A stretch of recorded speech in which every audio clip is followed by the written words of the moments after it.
News Nation's Emily Finn joining us live from Green Charter Township, Michigan now. And Emily, you were at that protest, and it turns out this isn't the only Chinese-owned project planned in Michigan right now.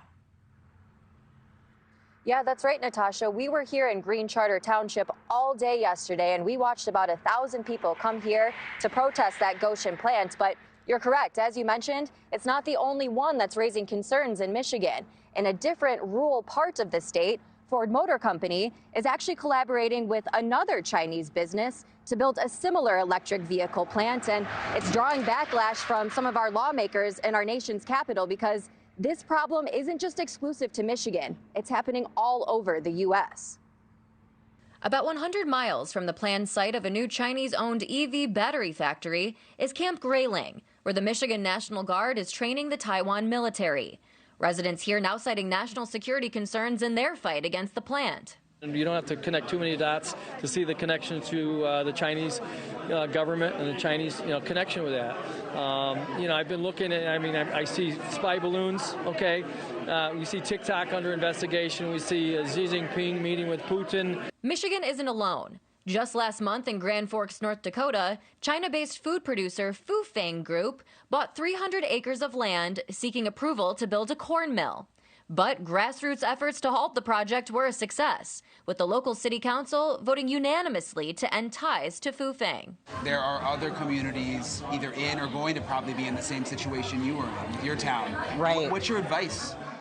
And that currently are in. I tell you, even with the Facebook page that we have now, we've heard from people in Arizona and Florida and Texas, how are you doing this? And my advice is saying you have to be a voice. You have to have the courage to step forward. You have to be you have to form a grassroots group that is willing to fight.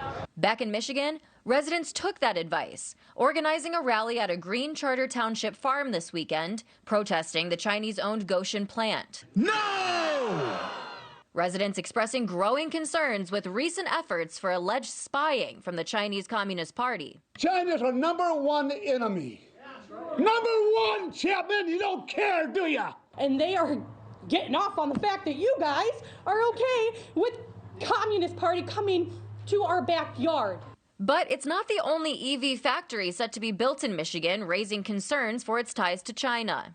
Ford Motor Company is receiving backlash from lawmakers on Capitol Hill for collaborating with Chinese supplier Contemporary Amperex Technology Company on a $3.5 billion EV project in rural Marshall, Michigan. Republican South Dakota Senator Mike Rounds and Democrat Montana Senator John Tester now teaming up to pass a bipartisan bill to prevent foreign adversaries from buying up American farmland. Those places don't want to see us exist anymore. The last thing we need to do is let them buy up farmland, which is critical to our food security and to our national security.